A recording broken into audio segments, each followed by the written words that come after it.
Oke, thank you. Halo, selamat malam semuanya. Salam Emang kita udah buat salam ya? Belum ya? Gimana salam Gimana salam Belum ada. Oke, atas permintaan khalayak ramai akhirnya kami bertiga muncul lagi, dan kita hari ini akan ngebahas simpel aja sih tentang pengembangan diri, self development. Jadi teman-teman pasti kan udah nggak asing lah ya dengan kata pengembangan diri gitu. Kalau misalnya kita di toko buku misalnya, akan ada bahkan satu rak khusus yang self development, pengembangan diri. Nah, kebetulan bersama saya ini sudah ahli-ahli untuk mengembangkan diri. Tapi apakah benar mengembangkan diri itu berguna nggak sih gitu loh ya? Pertanyaan loh itu jadinya. Oke, jadi saya di posisi paling bawah, atas saya ada Nago, atas saya lagi ada Jimmy ya. Nah, silahkan. Kita mulai dari mana nih? Kemarin Nago sudah sudah ngeposting di akun IG-nya Level U. Buat teman-teman yang belum follow, segera follow sekarang juga, karena kalian akan banyak mendapatkan info-info menarik di situ. Dan kemarin sudah ada cukup banyak orang-orang yang membagikan ceritanya. Coba, Go, cerita apa sih yang kemarin kita share, Go? Oke, jadi itu kemarin kan kita awalnya nih mau buat nih suatu live yang temanya kenapa sih kita mengembangkan diri gitu kan. Nah, aku pikir awalnya daripada kita cuma sekedar bahas kan, kita cuma sekedar cerita-cerita, kenapa nggak kita minta teman-teman nih yang followersnya Level U, yang followersnya kami bertiga untuk share kira-kira apa sih, mungkin ada inspirasi pengembangan diri, cerita transformasi yang mungkin bisa membantu teman-teman lain. Dan itu sudah terkumpul banyak ya, ceritanya menarik-menarik. Tapi nanti mungkin kita akan mencoba menceritakan di sini, berbagi sini sekitar 2 orang teman-teman Level U yang sudah berbagi ceritanya. Nanti 2 orang yang terpilih ini juga akan mendapatkan tiket khusus nih buat seminar acara kita di Januari nanti. Tapi itu ceritanya belakangan tuh, itu belakangan. Oke, exactly. Keren banget guys, kita udah baca-baca ceritanya, gue sama Jimmy juga udah baca, dan itu keren sih, buat gue tuh keren banget ya gitu. Oke. Nah, Jim, woi atas. Nah, gimana menurut lo, Jim? Kenapa sih kita perlu untuk mengembangkan diri? Mungkin lo bisa share, itu kan lo di antara kita semua kan lo yang masih belum berkembang ya, Jim, soalnya. Berkembang apaan nih? Perutnya maksudnya? Baru mulai udah roasting orang. Udah baku hantam nih udah. Tapi beneran gue belum berkembang. Beneran tuh pertanyaannya gitu. Ya. Masih di perut gitu. Iya, mengapa mengembangkan diri? Ini jawabnya enaknya pakai pengalaman personal kali ya. Boleh. Karena kalau enggak akan bingung nih. Lagian teman-teman kalau kita bahas teori mulu bosan nggak sih? Ini bosan. Cerita-cerita aja lah ya. Betul. Ini kalau gue ngomong kayak gini biasanya orang pada nggak percaya. Jadi beberapa tahun lalu, berpuluh-puluh tahun lalu maksud gue sih. Itu jauh ya. Berapa lama sih? Ya, pokoknya gitulah, berpuluh-puluh tahun lalu pas gue masih kecil. Oke. Gue termasuk orang yang mudah merasa takut dan cemas. Jadi maksudnya gue nggak pede-pede banget ngomong depan umum. Gue gampang banget ngerasa takut dan cemas, kayak I'm not enough, gue gak cukup, rasanya gue selalu kurang gitu. Dan itu sense yang gue bawa terus menerus. Jadi kalau maju ke depan, entah itu di sekolah atau di misalnya ada klub olahraga atau apa, itu isu buat gue. Rasanya ya bisa-bisa aja sih, cuma rasanya berat banget, gak enak banget. Somehow gue nggak sadar kapan gue realize ini, cuman akhirnya gue mulai making connection, gue mulai nyambungin nih. Mungkin buat yang belum tahu, bokap gua itu bekerja sebagai seorang sopir. Ibu gua ibu rumah tangga, dulunya ibu rumah tangga, sampai sekarang masih. Jadi memang bokap gua aja yang kerja. Secara penghasilan cukup sih di tengah kehidupan Jakarta, ya lu ngerti lah maksudnya cukup ya. Sementara agak keluar sedikit, teman-teman sekolah gua tuh yang lumayan lah gitu pekerjaan orang tuanya. Nggak bisa disebut banyak juga, tapi lumayan. Di situ mulai ada sense gua inferior, gua rasanya kurang. Gua nggak boleh bercita-cita lebih. Posisi gua tuh harusnya di bawah. Dan itu gua bawa cukup lama. Dulu pas mau masuk SMA, gua bahkan agak nggak berani masuk SMA. Gua berpikir gua masuk SMK aja. Setelah habis itu kerja. Gue nggak berani bermimpi gue kuliah. sampai akhirnya masuk SMA, gue nggak berani juga bermimpi untuk kuliah di tempat yang bagus. Gue pikir D2 D3 cukup lah biar cepat kerja. Itu yang ada di pikiran gue. Ada tidak banyak shifting yang tiba-tiba terjadi. Jadi kalau ngomong pengembangan diri di sini gue nggak punya cerita yang spektakuler terus tiba-tiba oh iya gue harus positive thinking, nggak gitu juga. Perubahannya terjadi gradually. Teman-teman gue mulai ngajak you can do it, dan gue mulai berani naikin pelan-pelan target. Bukan berarti SMK di bawah SMA, cuman target gue tadinya setelah sekolah di tingkat jenjang sekolah menengah atas SMK atau SMA, gue pengennya berakhir. Itu kenapa gue pengen ngambil SMK tadinya. Teman-teman mulai ngajak, ya lu kan nggak tahu, kenapa nggak coba dulu aja masuk SMA, toh lu punya kemampuan cukup untuk itu, bahkan lebih. Gue masuk, ternyata di SMA masuk ke, ternyata kita pernah sekelas, gue yakin kita pernah sekelas, cuma kita nggak kenal. Di kelas tim Olimpiade Fisika gue sama Andreas tuh, gue yakin kita pernah sekelas. Serius? Serius. Lo ngeliat muka gue, anak-anak fisika gitu. Oh ya, oke. Itu ya apa? Anak-anak yang kerjaannya belajar doang gitu ya? Padahal bolos-bolos juga tuh pas pelatihan. Lo liat muka gue nggak inget sama Newton apa? Jimmy Neutron. Lanjut sebentar. Lanjut. Baginda sedang bercerita. Bentar. Gue ini sambil nanya boleh ya, karena menurut gue seru nih. Siapa teman-teman lo waktu itu? Karena lu sendiri kan bilang lo ngerasa inferior, lo ngerasa kayak ini kok orang-orang di sekeliling itu lebih oke daripada gue gitu. Terus lo sendiri mengatakan tadi kayak gitu, tapi lo punya circle juga. Gue punya circle juga yang ngebantu gue buat progres. Cuman yang paling berdampak, gue malah belum cerita bagian. Yang paling berdampak sebenarnya bokap gue. Jadi bokap gue pernah bilang hal yang unik kurang lebih kayak gini kalimatnya. Ini kurang lebihnya aja ya, karena gue nggak bisa rephrase. Kalau depan rumah gue namanya Joshua, bukan nama sebenarnya, tapi itu nama sebenarnya. Depan rumah gue namanya Joshua dan dia cukup pintar. Kalau Joshua perlu belajar 1 kali baca dan dia langsung bisa. Dan kalaupun kamu baca 10 kali baru bisa, lakukanlah 10 kali itu dengan bangga karena itu kamu. Wah, itu pas itu wanjay. Pas itu posisinya gua ranking 3 di kelas. Di bawah.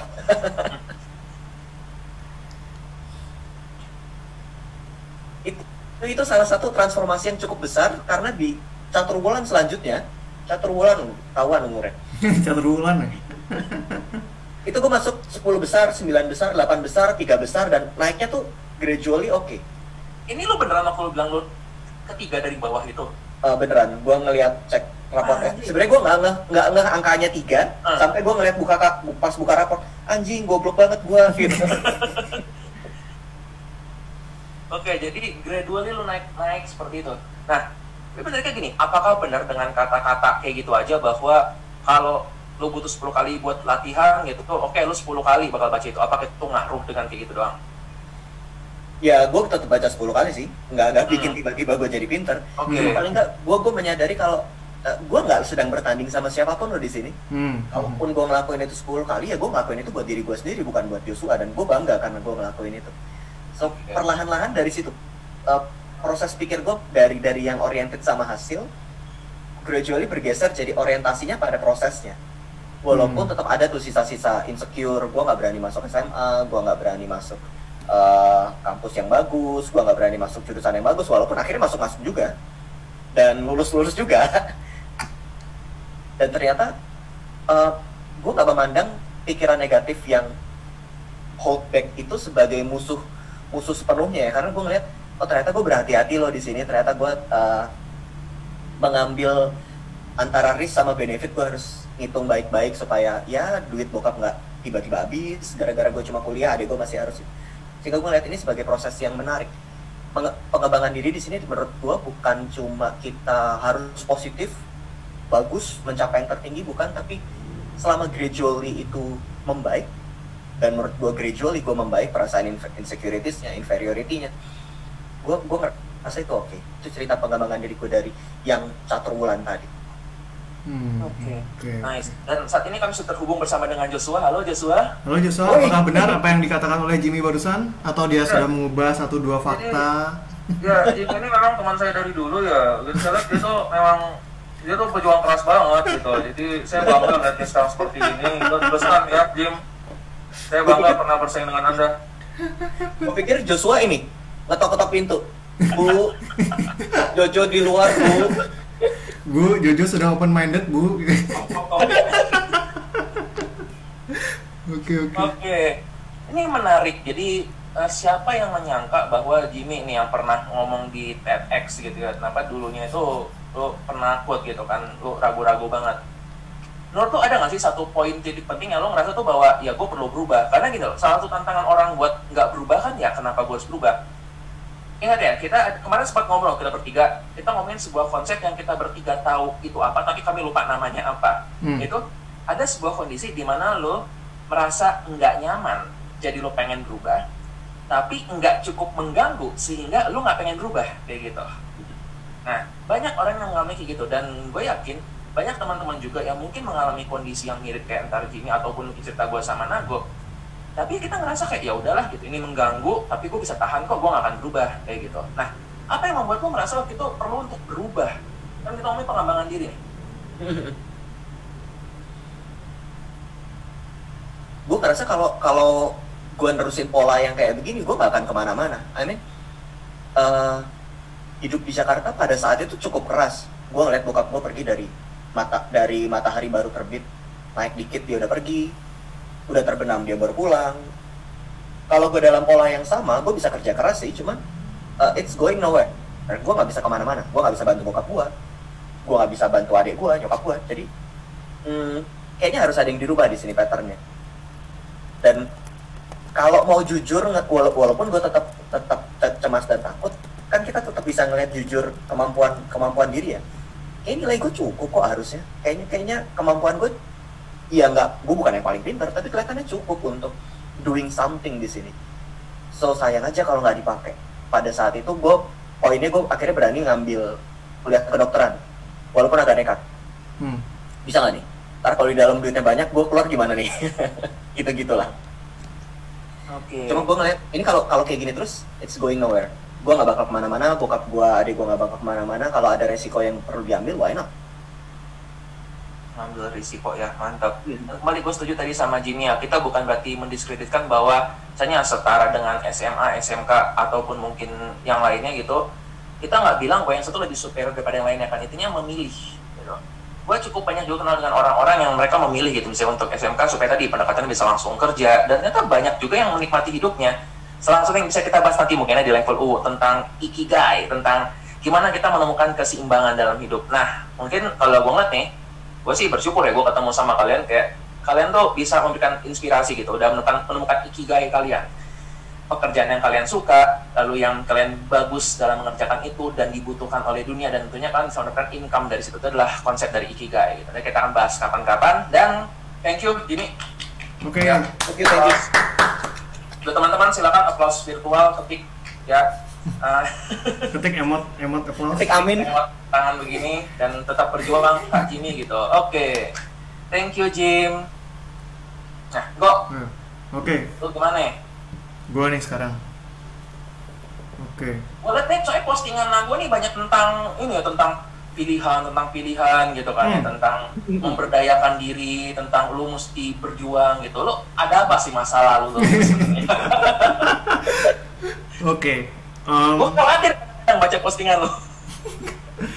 Oke, jadi gua tuh dulu tuh merupakan anak yang suka atau menjunjung tinggi tentang berpikir analisis, lalu juga tentang mengkaji pelan-pelan. Istilahnya kayak kalau lu nggak perlu marah, lu bisa pikirin, kenapa nggak lu diam aja mikirin itu, selesain dengan berpikir gitu. Jadi kayak gua nggak pernah mencoba untuk mempertahankan apa yang gue inginin gitu loh. Karena gue ngerasa semuanya bisa dianalisis, semuanya bisa dikomunikasikan, semuanya bisa dibicarakan baik-baik gitu. Dimana ya itu benar gitu. Terus gue kayak mikir kayak bahkan ketika milih karakter gitu kan, misalkan dulu kita suka nonton Dragon Ball gitu kan, terus suka nonton Digimon, gue nggak pernah milih karakter utama gitu. Gue selalu milih karakter yang keren nomor 2 gitu. Karena gue yakin nggak ada yang, semua pada sibuk milih karakter utama gitu, nggak ada yang milih karakter nomor 2 ini gitu. Contoh Dragon Ball, semua pengen jadi Goku, Vegeta nomor 2. Digimon misalkan, semua pengen jadi apa sih, Agumon gitu kan. Biasanya Gabumon nomor 2. Itu jadi selalu karakter yang secondary, karakter yang cool, tapi juga nggak kalah sama yang pertama gitu. Jadi gue selalu berada dalam posisi kayak, ya lo berantem nggak apa-apa, gue ngalah, gue pilih pilihan terbaik yang tersisa gitu.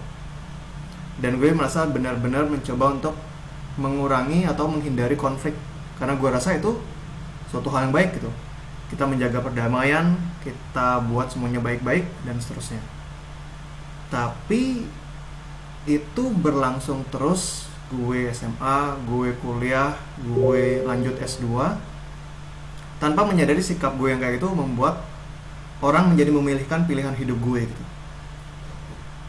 Dan kalau kita ngomongin masyarakat ataupun kelompok, ya ujung-ujungnya gue bakal ngikutin apa yang terbaik buat kelompok gitu. Contoh, misalkan sebagai anak SMA, ya gue jadi anak SMA yang baik-baik. Kebetulan waktu itu gue jadi ketua OSIS atau ketua organisasi, gue jadi yang baik-baik, yang nurut-nurut guru gitu loh. Di keluarga gue juga anak laki-laki paling besar di keluarga besar yang apa sih, yang kalau Chinese kan tradisionalnya kuat banget ya. Gue kan cucu dalam laki-laki paling besar ya, gue harus sebagai teladan buat adik-adik yang lain gitu loh. Jadi hidup gue bener-bener istilahnya gue mengorbankan keinginan gue, diri gue untuk for the greater good gitu istilahnya. Dimana itu baik-baik aja, oke. Kalau gue benar-benar tulus gitu. Tapi di semenjak mungkin usia 25-an gitu, gue ngerasa kayak gue nggak sebenarnya tulus kayaknya gitu loh. Karena ada rasa kesel, rasa frustrasi, rasa nggak nyaman. Seakan-akan ini bukan hidup yang gue pengenin gitu. Kalau ngutip, kalau tadi kan kayak Jimmy ngomong, sayang juga kalau istilahnya mungkin potensial ini nggak dipenuhi gitu. Gue juga mungkin ngerasa serupa gitu, kayak itu nggak sih apa quotes-nya dari Socrates tuh, hidup yang tidak dianalisis, yang tidak diperiksa itu bukanlah hidup yang layak untuk dijalani gitu. Nah gue ngerasa juga kayak gitu. Selama ini gue hidup dengan mendengarkan orang lain, dengan membicarakan baik-baik apa yang mereka mau semua, tapi gue lupa kalau gue juga bisa punya peran di sini. Gue juga bisa mengemukakan apa yang gue pengenin. Makanya gue di situ baru beralih untuk kenapa nggak kita mengambil resiko, mungkin menimbulkan konflik sedikit dengan mengemukakan apa yang kita mau, berbeda dengan lingkungan, tapi itu juga akan baik untuk diri gue dan belum tentu akan menyakiti lingkungan gitu loh.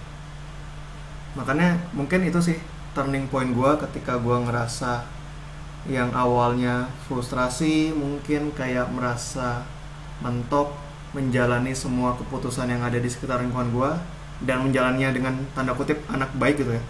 Itu selalu melekat banget dari diri gue, nggak tahu entah dari mana gitu, dari bokap gue anak baik, gue murid yang baik, dan seterusnya dan seterusnya.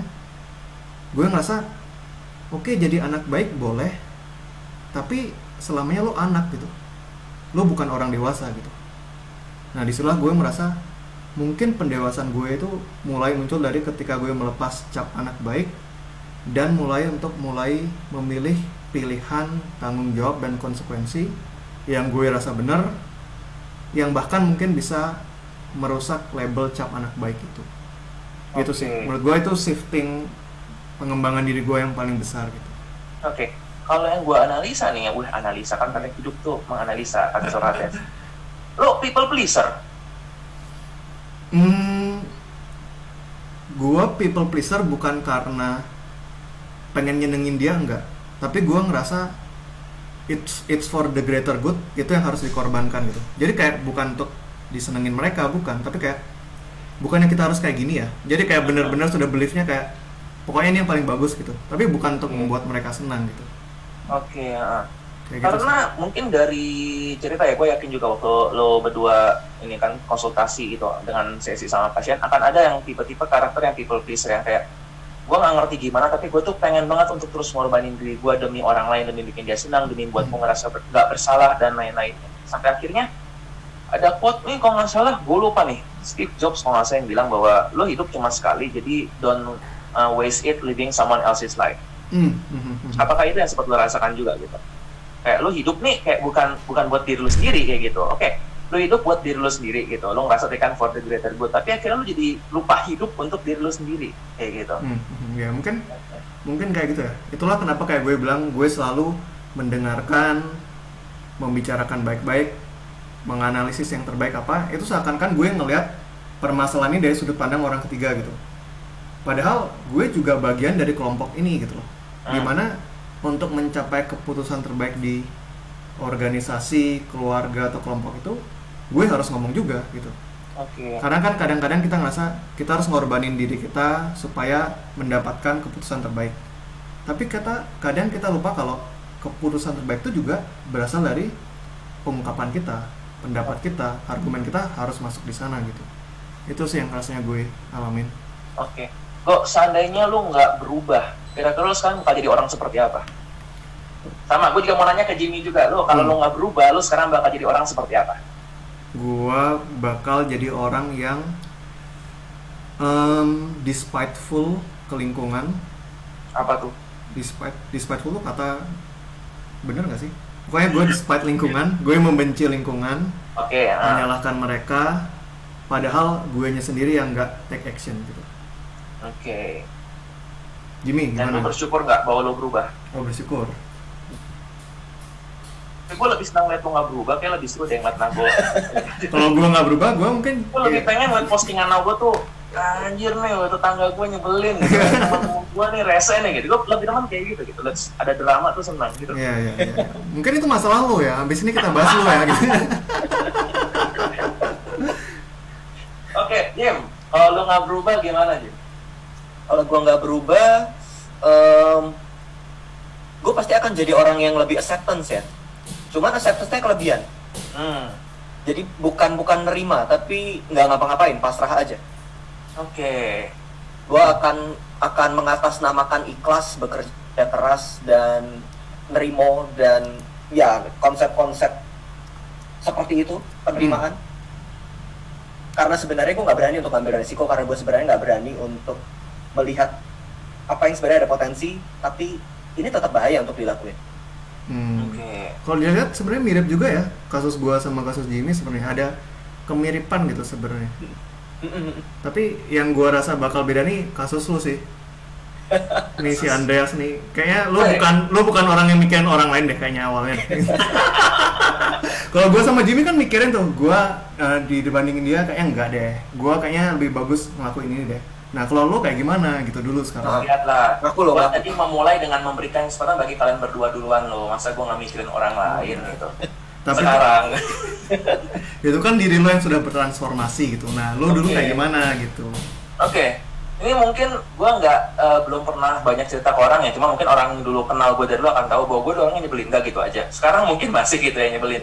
Tapi kalau gue pikir-pikir, gue akan mendeskripsikan ini. Kalau gue bisa punya mesin waktu, gue bakal balik ke zaman-zaman waktu gue SMP SMA, dan gue bakal nampar diri gue sendiri kayak gitulah kira-kira. Seperti gitu.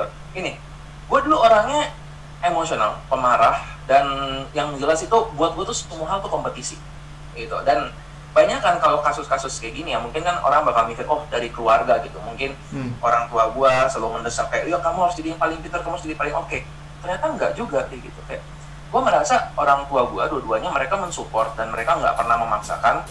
Yang ada gini, ketika nilai gue bagus, ya mereka bakal memuji. Tapi ketika nilai gue jelek pun nggak dimarahin gimana juga kayak gitu. Jadi gue dari dulu terbiasa mungkin dengan posisi atas itu kan, juara 1 gitu. Sampai gue ingat satu hari itu di kelas 4 catur-ulan 2, ini gue nyombong gitu ceritanya.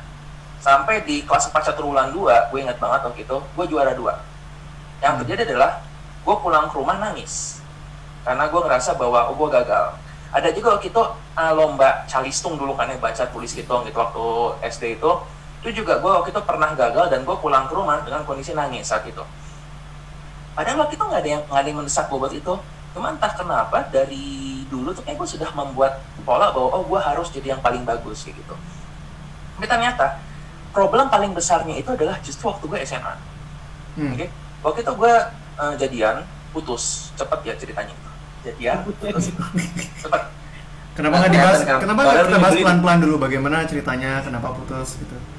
Ya, Oh, Andreas nyebelin tadi udah dibilang. Oh ya, Andreas nyebelin bener-bener. Oke. gue jadian, terus dia menyadari gue nyebelin, terus gue diputusin kayak gitu. Singkat aja, gitu kan. Tapi itu memberikan damage besar banget waktu itu buat gue. Karena gini, dalam pikiran gue adalah gini, oh gue diputusin karena gue kurang oke. Jadi yang gue lakukan adalah gue harus membuat diri gue lebih oke. Gue harus mengembangkan diri gue supaya gue jadi yang paling bagus, supaya gue nih irresistible gitu. Jadi supaya gue bisa balikan sama dia lagi kayak gitu. Jadi berbeda dengan kalian, justru gue mungkin dari dulu tuh terlalu pengen mengembangkan diri, but it becomes a problem. Itu jadi sebuah masalah. Karena tadi akhirnya gue nganggap bahwa oh gue harus terus berkembang, gue harus lebih daripada orang lain. Gue mulai segala macam itu gue pelajarin bener kayak segala macam. Gue gitu ngeliat misalnya ada pas zaman SMA itu kan sulap, gue langsung belajar sulap kayak gitu. Terus dulu teman-teman gue main DDR, Dance Dance Revolution, gue nggak mau kalah, gue ikutan kayak gitu. Olahraga, oh pada main ini, gue ikutan. Jadi bener gue ngikut ini itu semuanya karena keinginannya benar-benar untuk ya gue pengen untuk jadi yang I wanna be the very best gitulah. Oke? Sampai akhirnya gini, gue ngerasa kayak itu udah mulai mungkin gue nyebelin banget karena gue ngerasa gue lebih bisa pada orang-orang lain. Gue pernah waktu itu berantem sama teman gue waktu SMA, dan dalam berantem itu teman gue nih cewek bilang kayak gini, percuma ya lu tuh punya otak pinter tapi lu nggak punya hati gitu. Dengarkan gitu, gue malah bilang ya masih mending gue masih punya salah satunya. Jadi gue masih mikir kayak gitu. Itulah kenapa gue pengen balik pakai mesin waktu, bangsat gitu. Gue pengen tambah gitu. Tapi satu hal gini ya, kata gini, kalau lo ingat diri lo di masa lalu terus lo ngerasa kayak diri gue dulu malu-maluin gitu, cringe banget, artinya diri lo udah berkembang. Setuju nggak? Gitu. Oke. Nah terus nih berkembang terus, waktu gue kuliah juga kan masih sama tuh, gue pacaran, diputusin lagi, masih pikirnya oh sekarang gue lebih ekstrim lagi, setiap 1 minggu gue harus mempelajari hal baru, gue harus lebih berkembang terusan kayak gitu. Sampai akhirnya gue jadi capek, bener-bener ngerasa kayak ada momen gini, gue nggak tahu sejak kapan, tapi hidup gue tuh jadi kayak checklist. Lo tau gak sih kayak kita punya checklist bahwa oh gue mau ini, gue mau bisa double stick, gue mau bisa sulap, gue mau bisa main ini, gue mau bisa begini, gue mau bisa gini. Tapi setiap kali checklist itu gue lakukan, gue nggak ngerasa bahagia. Gue nggak ngerasa kayak kok ini yang diinginkan kayak gitu. Buat teman-teman yang udah nonton film Soul, kira-kira seperti itu yang gue rasakan. Gue ngerasa kayak kalau gue bisa meng-achieve ini bakal jadi sesuatu yang besar buat gue. Tapi setelah gue achieve itu, udah ya, kok rasanya gitu aja gitu, kayak nggak mendapatkan kesenangan. Dan itu justru masih berlanjut sampai gue kuliah psikiatri. Jadi gue udah jadi dokter, gue lanjut masuk PPDS. Masuk PPDS psikiatri belum beres otak gue gitu, masih ngaco. Semester 4 gue mau mengundurkan diri dari PPDS psikiatri. Dan waktu itu yang terjadi adalah karena pokoknya satu hari tiba-tiba gue lagi di perpustakaan, terus tiba-tiba kayak ada mental breakdown itu, tiba-tiba gue pertanyaan gini, dari dulu gue pengen jadi psikiater karena gue berpikir kalau gue jadi psikiater gue bakal bahagia. Ini kayak checklist terbesar dalam hidup gue. Gimana kalau seandainya setelah checklist ini gue kerjakan juga, gue nggak bahagia juga? Itu kayak udah hal terbesar yang mau gue lakukan, dan kalau gue nggak jadi bahagia gimana gitu. Saat itu yang jadi adalah gue nangis, gue nggak mau pulang waktu itu karena gue baru ngerasa kayak gue nggak tahu gimana caranya. Terus ya udah gue mencari konsulen, gue ngobrol-ngobrol, singkat cerita gue di guide sama orang-orang. Jadi ini yang penting dari pengembangan diri. Selama ini gue ngembangin diri sendiri tanpa adanya guide gitu. Lo merasa nggak sih ketika kayak gitu kan jadinya kita ya sama kayak lo misalnya lo latihan main bola atau basket tapi nggak ada yang ngajarin lo, jadi lo nggak tahu nih aturannya bener atau enggak. Lo jadi jago dribble, jago nge-shoot, tapi lo nggak tahu aturan mainnya tuh kayak gimana gitu. Dan itulah akhirnya gue ngobrol sama salah satu dosen, gue cerita banyak, dan dia waktu itu ngomong gini, selama ini gue terlalu obses untuk mengisi checklist tersebut sampai gue lupa bahwa proses untuk gue journey menuju bisa mengisi checklist itu sampai gue bisa mencontreng itu seharusnya sesuatu yang bisa gue nikmati. Itulah saat gue mulai slow down. Saat itu gue mungkin bener ya, satu kalimat itu yang menurut gue langsung bikin gue ngeliat balik hidup gue. Terus kayak iya dari dulu tuh gue ngerasa semua tuh kompetisi, terus kayak tapi gue nggak bahagia dengan itu. Sampai waktu itu gue pernah share juga sama Jim yang Hanim Sunim ya, yang lebih baik lu bener berdua lebih baik lu bahagia berdua daripada lu bener sendirian. It's better for you to be happy together than to be right by yourself. Itulah yang gue pikir, iya ngena banget nih itu, bahwa selama ini ternyata ngembangin diri itu juga perlu ada guide-nya juga, ada batasnya juga. Kalau nggak lu bakal cuma hedonism treatment, lu bakal lari-lari, lu ngerasa kayak gue bergerak, tapi ternyata lu nggak kemana-mana kayak gitu. Nah, gue nggak tahu sejak kapan, tapi pelan-pelan itu akhirnya gue mulai jadi ngeliat sesuatu jadi lebih santai. Sampai tahap ini deh, gue ngerasa ya, gue main Mobile Legend kalah, gue kagak marah cuy, gue senang gitu. Karena gue ngerasa di situ ada gue pelajarin, oh ya gue kalah berarti tadi ada sesuatu yang gue bisa pelajarin dari situ. Ada orang ngata-ngatain, dulu gue marah-marah tuh, gue katain balik. Sekarang gue cuma gitu doang, santai, dan ternyata hidup lebih nyantai kalau kayak gitu. Gitu, dan gue ngerasa bahwa dengan perubahan gitu bener sih. Dan tadi kalau menjawab pertanyaan gue sendiri, apa yang akan terjadi pada gue kalau gue belum berubah? Yang jelas gue gak akan gabung sama kalian gitu. Gue akan ngeliat kalian sebagai kompetisi, dan gue akan ngeliat bahwa oke, gue harus ngalahin Jimmy, gue harus ngalahin Nago gitu. Sedangkan lagi-lagi ketika itu sudah terjadi juga gitu, ya buat apa, nggak akan bikin gue bahagia juga kayak gitu. Nah, itulah yang saya rasakan. Terima kasih teman-teman, 2 orang teman sudah membimbing juga. Oke, jadi lu pintarnya kayak Deki Sugi, nangisnya kayak Nobita, nyebelinnya kayak Suneo, terus marah-marahnya kayak Giant gitu. Lengkap banget lu ya. Nah, gue stop aja lah, gue quit aja lah dari sini. Gak kan branding lu Doraemon gitu, jadi semua karakter Doraemon tuh lengkap semua gitu sebenarnya. Mantap, bener sih itu. Benar. Oke. Tapi itu cerita dari kita gitu ya. Itu mungkin diambil bagus-bagusnya aja buat para penonton. Kalau yang jelek-jeleknya simpan, lupakan. Kalau nggak relate sama kehidupan kalian, karena kalau kayak gua anggap ya, kalau dari dengerin cerita kita tadi tuh mungkin ada informasi yang membantu bagi salah satu buat kita, tapi nggak tepat untuk yang lainnya gitu. Kayak tadi ceritanya Andreas, dia tuh selama ini terobsesi sendiri sehingga baru nyadar kalau kita tuh butuh mentor gitu.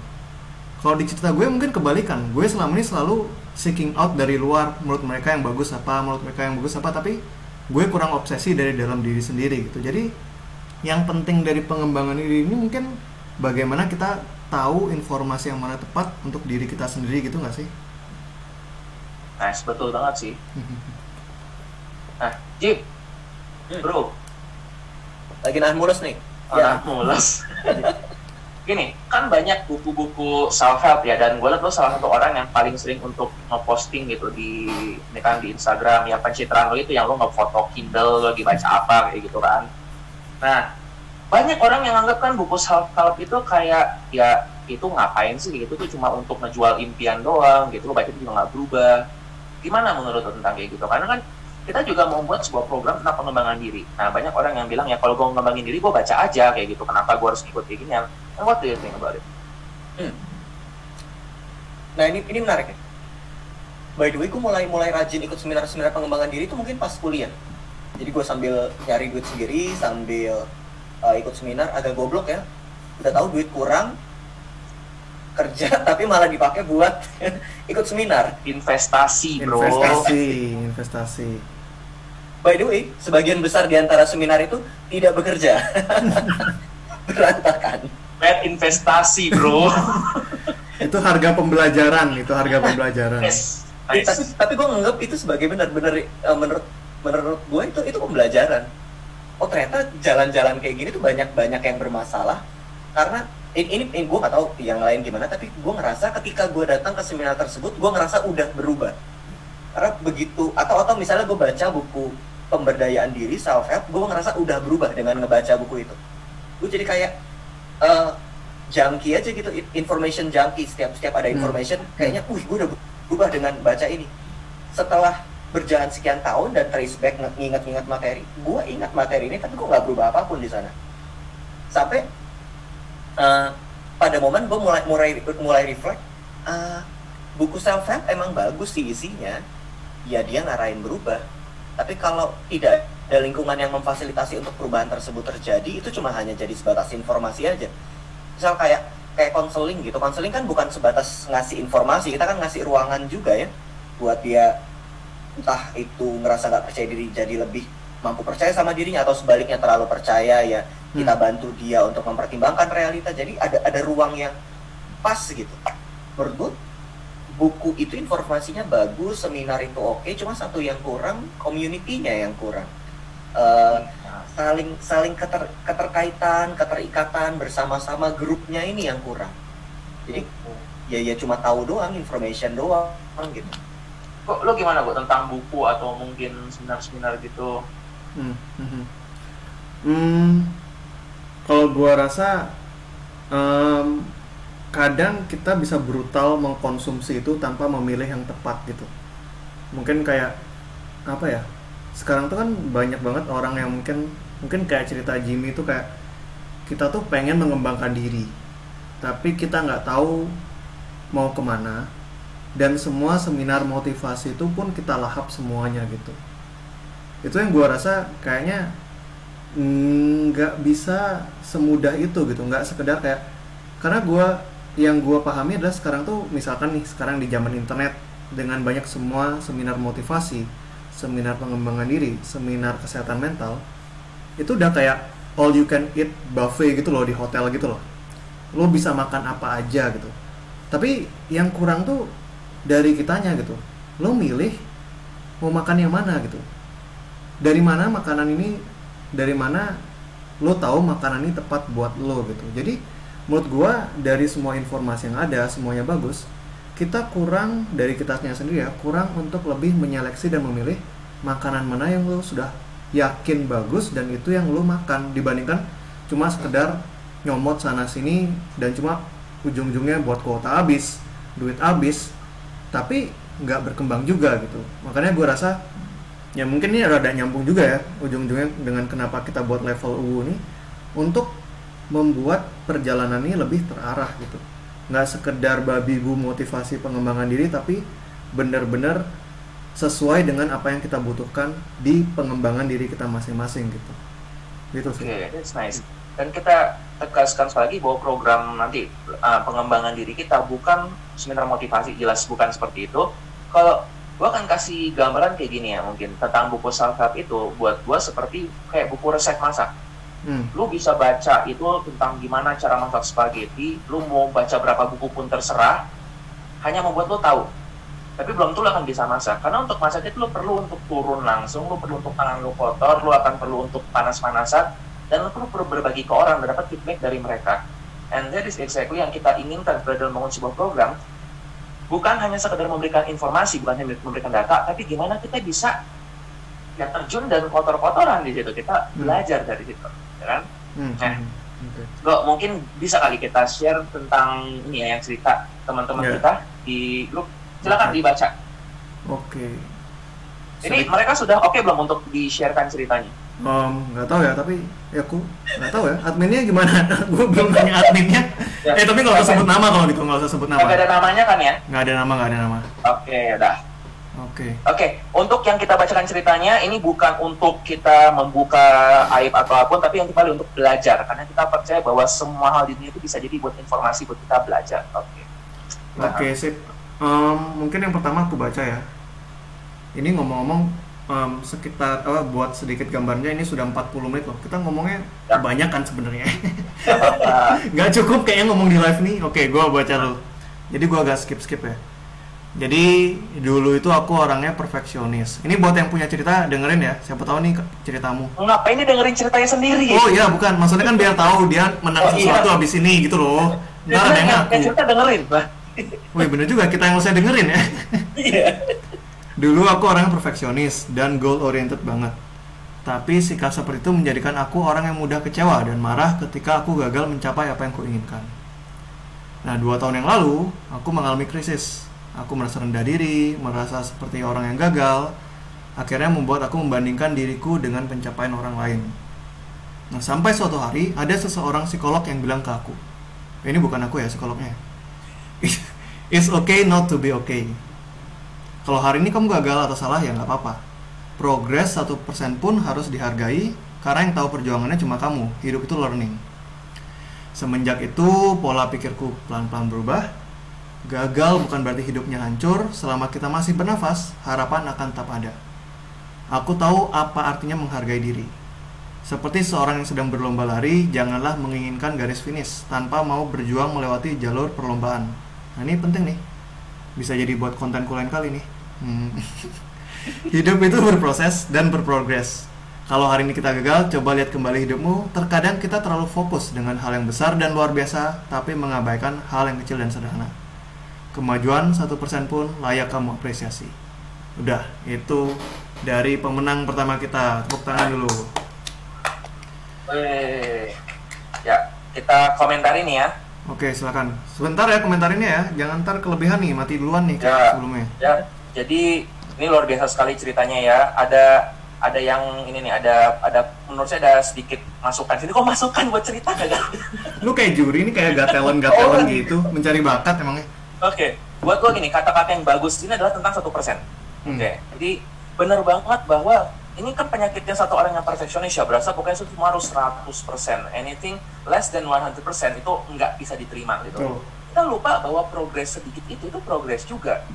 Dan justru progres yang kecil-kecil gitu yang bisa lebih dinikmati gitu. Menurut gue ini luar biasa banget, dan dalam level UU pun itu yang pengen kita coba untuk ajak melihat progres yang kecil-kecil gitu, dan bahkan bukan cuma sekedar merasakan ke diri sendiri, tapi kita menyatakan ke dunia bahwa lihat nih gue berprogres kayak gitu. Oke, Jim, Juri, silakan. Gue suka banget kata-kata yang standar, it's okay to not be okay, tapi dimaknai dengan betulan. Bukan stay not be okay, tapi tetap keep growing. Jadi bukan kalau dalam kasus gue akan retreat, gue akan kabur, tapi dia memilih buat growing. So selamat. Dan dalam cerita kita bersama-sama ada ruangan. Di sini kan psikolognya yang ngajak untuk punya ruangan aman untuk melakukan, nggak apa-apa loh kalau melakukan kesalahan. Kita bisa buat ruangan ini menjadi lebih besar, teman-teman virtual, kita sama-sama. Jadi jangan anggap level up with us ini kita bertiga nih, 3 makhluk yang lagi ada di layar ngajarin ilmunya gitu, enggak, tapi kita sama-sama di sini bergerak. Yes, dan kita mengumpulkan komunitas yang satu vibes gitu ya, satu frekuensi sama kita. Thank you. Oke. Nah, gue nggak usah pendapatnya, kalian langsung aja gue. Pendapat lu kurang bisa diterima soalnya. Nah ini, Lo kan pasti baik-baikin aja kan? Kalau tipenya people pleaser, nanti ya Betul ya? terus ini baik, ya udah gitu. nah ini Udah ketebak. omongan dari orang kayak lo ini yang membuat gue jadi lebih inferior. Gue jadi nggak melanjutkan diri untuk berkembang. Gue merasa diri gue nggak berharga nih, gara-gara ini, anda ini. Lo udah dapat untuk membacakan cerita. Udah, silakan bacakan cerita yang selanjutnya. Karena Oke. bagus juga nih. Ini yang ini agak panjang, jadi gue singkat-singkat dikit ya. Dari kecil aku selalu hidup di bawah bayang-bayang orang tua. Tipenya otoriter, penuntut secara akademis, dan sering ngancam, kadang abusive juga, dan gak menghargai privacy. Selama ini aku hidup bertahun-tahun demi mereka. Belajar bukan lagi buat aku sendiri, tapi demi pengakuan mereka. Lama-lama hidup kayak boneka. Dan paling parah efeknya, setiap mereka bilang aku anak durhaka, gak pantas apa-apa, aku menyerap itu dan menjadikan pola pikirku sendiri. Wah, ini kayak yang Andreas barusan lakukan ke saya ini. Aduh. Maaf ya, Go. Ya, nggak apa-apa. Gue gak bermaksud seperti itu, sebagai lu sahabat gue yang baik kok. Lu Oke. gak mau kayak gitu kok. Terima kasih Andreas. Lanjutin cepetan. Oke. Titik baliknya, waktu liburan semester kemarin, keadaanku memburuk dan mulai mengganggu kuliah. Pikiran jahat tentang diri sendiri menjadi-jadi, nggak berani lepas dari hubungan itu. Akhirnya untuk pertama kalinya aku berani stand up for myself. Nah ini turning point-nya nih. Berani keluar dari hubungan itu, dan aku sadar kalau bertahan demi orang lain padahal tuh menyiksa diri itu jahat banget. Aku mulai belajar untuk pulih pelan-pelan dan lebih memikirkan diri sendiri. Nah ini salah satunya yang membantu dengan mengikuti program-program live IG webinar dari Dr. Jimmy, Dr. Andreas, dan Kak Nago. Oke, makasih banget. Nah, langsung udah menangin juara ini udah. Juara. Kalau gue sih yes nih, Golden Buzzer ya. Ya, oke, Pencet. jadi gitu ya. Nih, terakhir Masih nih. lanjutannya nih, masih ada. Dan aku memberanikan diri membaca jurnal yang kutulis, dan aku ngerasa kayak kok kayaknya aku jauh lebih jahat dibandingkan dengan kejahatan yang orang lain tuh berikan ke aku sebelumnya gitu. Jadi sebelumnya orang tuanya tuh ngomong kata-kata jahat, tapi baru nyadar kayak respon gue juga malah lebih jahat gitu. Semenjak itu aku janji ke diriku sendiri, aku gak akan pernah berkata kejam ke diriku, dan perlahan bisa membangun batas yang baik dengan orang tua dan temen. Dan aku bangga karena at least aku yang sekarang gak harus berjuang sendiri lagi. Nah, udah itu deh. Nah, ini lo aja yang ngasih pendapat deh. Oke. Nah, ini yang gue menarik tuh ya. Pernah gak sih lo nyadarin kalau semakin lo bisa membangun batas, hubungan lo tuh gak makin buruk, tapi malah lebih baik gitu loh. Gue ngerasain kayak semenjak gue semakin beranjak dewasa gitu ya, misalkan gue sendiri lebih sering berantem gitu sama orang tua gitu. Padahal di kepala kita kan bagus, lebih baik bagus damai sama orang tua gitu. Tapi kadang gue nyadar setelah gue membangun batas, yang ini pantas diomongin, yang ini enggak, yang ini biarin urusan masing-masing, itu kita bisa lebih harmonis gitu. Itu yang gue rasa penting di sini. Jadi dari awal yang mungkin dia merasa diperlakukan tidak menyenangkan dari orang tua, dia stand up untuk dirinya sendiri, tapi lama-lama bisa membangun batas yang bagus, dan malah setelah ada batas ini hubungannya bisa menjadi lebih harmonis. Menurut gue itu poin yang bagus dari cerita ini gitu. Oke, nice, thank you banget. Dan oke, dua cerita ini ternyata lebih menarik kepada cerita kita ya. Cerita kita oke lah. Oke, dan bayangkan banyak cerita-cerita lain juga, tapi ketika kami harus memilih dua itu berat banget gitu rasanya. Dan kita ingin mengumpulkan teman-teman seperti ini yang pengen berjuang, yang kita tuh pengen untuk level up with us, untuk naik bersama kami. Karena gini, kita percaya bahwa oke, kamu sudah bagus dengan hidupmu sekarang, percaya nggak bahwa kamu bisa lebih baik lagi daripada sekarang, bahwa kamu bisa lebih adaptif lagi, bahwa kamu bisa explore lebih jauh lagi. Untuk apa? Karena meminjam kata teman saya, Dr. Jimmy, bahwa hidup itu tugasnya untuk berkembang. Kayak gitu. Benar nggak sih? Lo ngomong kayak gitu, Jim? Kayaknya iya ya. Bukan untuk jadi sempurna. Betul. Yes. Betul. Makanya kita bilang level up, bukan level maksimal with us gitu ya. Pintar juga lo. Ya, up. Gue yakin lo baru nemuin itu sekarang. Itu filosofi dari Jangan awal kita bohong. bikin ini. Dari waktu pertama kita bicarakan tuh sudah gitu, oke? So, Oke. nah, apa sih level up with us itu? Nah, silakan, Go. Siapa duluan ya? Biar orang-orang tahu apa tuh level up with us. Lu di-mention kok. Oh gua, oke. Jadi level up with us nih platform pengembangan diri yang diprakarsai oleh kita bertiga gitu. Nah, sebenarnya bentuknya kayak apa? Ya salah satunya kayak live IG ini. Ini adalah salah satu komitmen kita untuk lebih sering live bareng, berbagi bareng. Tapi kita harap juga nggak berhenti di sini. Jadi kita akan menyediakan berbagai jenis platform. Mau ada IG Live, ada webinar, ada mungkin ya harapannya ke depannya ada online course, ada community mungkin yang seperti Jimmy katakan tadi. Dan itu semua disesuaikan dengan kepentingan kita masing-masing. Ada yang mungkin membutuhkan mungkin sudut pandang baru, mindset baru, bisa ikut webinar atau online course. Ada yang membutuhkan orang untuk sharing, berbagi, feedback dan lainnya, bisa mengikuti community. Dan itu semua kami akan lemparkan, kami akan sajikan, dan itu kami persilakan kalian, mungkin teman-teman yang sering mengikuti kami di media sosial, untuk bisa belajar, berkembang di sana sesuai dengan pilihan masing-masing, sesuai dengan level masing-masing, dan kami harap kami bisa memfasilitasinya dengan value kami masing-masing gitu. Nah, awalnya jujur ya, karena kan kami selama ini suka sharing free gitu ya, selama ini di media sosial kan. Tapi semenjak karena ini namanya platform pengembangan diri dan banyak yang harus dipertimbangkan, ya ini adalah suatu hal yang akan berbayar gitu.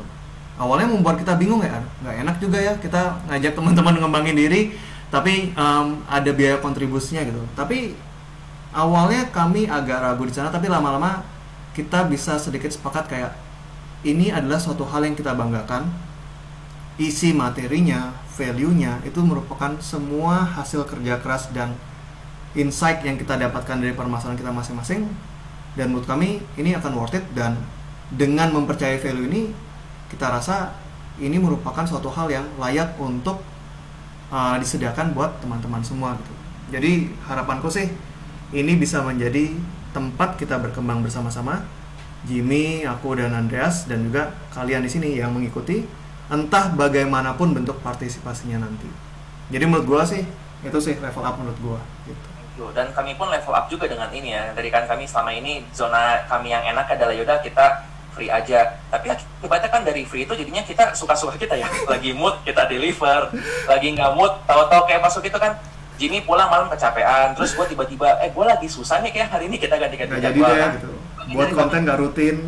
Yes, gitu. Dan itulah kenapa contribution fee ini lebih kayak suatu komitmen fee, bahwa ketika kita invest di situ kita percaya bahwa ini kayak sebuah kontrak bahwa kita mau untuk berkembang lagi bersama-sama kayak gitu. Oke. Nah, topik apa aja sih yang akan kita bahas? Kita sih pengennya ya nggak sesuatu yang membosankan. Sekali lagi kami bukan motivational speaker dan kami bukanlah sesi untuk menterapi depresi ataupun cemas, nggak sama sekali tentang itu. kita akan lebih ke yang aktivitas sehari-hari. Contoh ya, di bulan Januari ini, Jim, mau bahas apa Jim? Diam aja dari tadi orang. Dibilang lagi nahan boker. Oh iya. Ini masih main thread. Jangan terlalu jujur, Jim. Main thread. Kita di Januari nanti mau bahas 3 loh. Oke. Kita mau bahas bukan lupa. Reset, Reset, retry, restart. restart. Nah, Topik gua memang gitu Jim, ini topik gua dilupain gitu. Ya, reset, restart, retry. Betul. Nah, intinya itu tentang gampangnya gini sih, tentang apa tuh namanya, kenapa kita kalau misalnya bikin resolusi tahun baru kok sering gagal, kok kita nggak lanjut. Terus saya tadi tentang, aduh mau mulai tapi takut nih, dulu pernah gini, atau mau mulai aduh tapi nanti gimana kalau gue gagal. Kita bakal bahas itu semuanya. Dan teman-teman ikut sesi ini, kita harapkan kalian punya goal paling enggak 2021 mau ngapain. Dah, mantap. Ya, terus bulan Februari misalnya, nah mau bahas apa nih bulan Februari, Jim, lagi? kita yang jelas kita mau bahas cinta-cintaan nih di bulan Februari. Oke. Jadi bukan seminar tentang bagaimana cara dapat pacar atau bagaimana cara agar nggak dapat pacar yang toksik, tapi bagaimana kita mencari pacar yang baik. Bukan gitu sih. Dan bukan cuma ngomongin pacar, kita mau ngomongin relationship yang oke di bulan Februari. Yep. Cocok sekali temanya. Sekali lagi, untuk relationship yang baik, kita juga perlu menyiapkan diri kita yang baik juga. Kita juga perlu untuk level up juga, kayak gitu. Ya, bulan Maret, April, dan seterusnya juga akan ada tema yang berbeda-beda. Dan kita pengen supaya semuanya itu fun, nggak bakal ada yang diagnosis dan tata laksana gangguan cemas di masyarakat, nggak akan ada seperti itu. Muak. Okay? Bosan. Dari terima siapapun, kalau target pasar nih, kok sebenarnya siapa sih yang kita harapkan untuk bisa ikut? Karena kan kita pengen ngumpulkan supaya bisa ngobrolnya enak gitu ya. Ya, sebenarnya ini semua adalah materi yang diberikan, value yang diberikan nih, kita harapkan ini universal gitu. Sebenarnya ini bisa diterapkan ke semua orang. Tapi ya kita akan membawakannya tentu dengan bahasa yang audiens kita lebih familiar gitu. Mungkin usia-usia kuliah akhir, pertama kali kerja. Jadi dari awal 20-an sampai 30-an awal. Mungkin buat teman-teman yang masih mengalami kegalauan dengan tujuan, lalu dengan hubungan dan seterusnya. Ya usia-usia quarter life crisis lah istilahnya lah. Mungkin 25, 30. Mungkin value-nya universal, tapi kami akan membawakannya dengan bahasa itu. Dan kenapa kita buat ini, kenapa kayak Jimmy, gue sama Andreas yang buat nih, karena selama ini kita nih terlalu sering diterima jadi narasumber di sana sini gitu loh. Jadi ilmu kita menyebar sana sini, tapi nggak ada satu wadah yang kita sendiri kupas dari A sampai Z dengan sudut pandang kita bertiga dari awal sampai akhir gitu. Makanya gue ngerasa level UU ini bisa bagus. Kenapa? Karena kita nggak kayak bahas satu topik cut hilang, topik ini cut hilang, audiensnya tersebar, value-nya tersebar, tapi di sini kita kumpulin jadi satu, kita bahas A sampai Z dengan pola pikir dan pembahas yang sama dari awal sampai akhir gitu. Nice banget tuh ya. So, buat teman-teman semua, nanti gimana kalau mereka mau daftar? Ada di Instagramnya ya, Instagramnya @leveluu. Oke, nanti ini Instagramnya @leveluu, tapi nggak tahu deh, udah dipasang belum sama adminnya untuk pendaftarannya. Setahu gue ini nih bisa kelihatan kan sekarang buat yang nonton di Instagram. Di atasnya Jimmy sudah ada linktree.com/leveluu. Oh iya. Nah, nice. ini adalah link menuju pendaftarannya. Tapi ya kalau nggak bisa dicatat ya tenang, nanti kami masing-masing akan update story tentang poster acaranya masing-masing, dan ya di Instagram leveluu juga bakal diupdate sih. Ini nggak tahu adminnya dengerin Instagramnya ini nggak sih? Halo admin. Halo admin. Linktree bukannya itu ya, dia link.tre atau apa gitu? Oh bisa dua-duanya, bisa tr.ee, bisa linktree.com gitu. Udah sip. Soalnya nggak bisa di saya. Gimana? Oh ya? Serius? Oke. Anyway ya, buat teman-teman, jadi kalau misalnya teman-teman mau mendukung acara perdana kami akan sangat-sangat senang sekali karena ada harga early bird juga. Nanti informasi lengkapnya silakan di Instagramnya leveluu, lihat di situ. Dan ya kita akan ketemu di situ nanti ya. Acaranya bentuknya paling dekat adalah webinar seperti biasa gitu. Nanti kita akan merencanakan bentuk yang lebih besar lainnya. So stay tune, dan kita harapkan bahwa bakal cukup besar ya sambutannya teman-teman untuk di acara perdana kita ini. Dan harap dimaklumi kalau masih banyak kesalahan dan bolong-bolong sana sini karena kami masih belajar. Di sini kita tidak menjadi sempurna. Di sini kita berproses. Cakep. Oke, mungkin itu ini sisa 4 menit lagi, silakan closing. Jimmy, Oke. Jimmy silakan. Ini Thank you buat teman-teman yang udah hadir. Sekalipun level UU ini adalah komitmen bersama untuk berbayar, supaya kami juga komitmen, teman-teman juga komitmen, bukan hanya membagikan informasi sekedar jadi information junkie tapi nggak berubah. Jadi kita sama-sama bergerak, tapi tetap ada kok yang kami bagikan secara cuma-cuma seperti ini. Betul. Tapi buat teman-teman yang mau komitmen lebih, yang mau sama-sama bergerak lebih, yuk, platformnya sedang disiapkan dan disediakan. Kita bisa sama-sama belajar. Saya, Nagu, Andreas belajar, teman-teman juga sama-sama belajar. Udah, biar nggak mati sendiri. sip, mantap banget ya. Oke, thank you semuanya and see you on level U. Oke, thank you, bye-bye semuanya. Siap. Selamat berakhir tahun. Jaga Selamat kondisi tahun tetap, baru. jangan lupa pesan ibu, cuci tangan, pakai masker, hindari kerumunan. Oke, thank you buat teman-teman yang di kolom chat yang udah nonton dari awal sampai akhir. Sekarang kita close.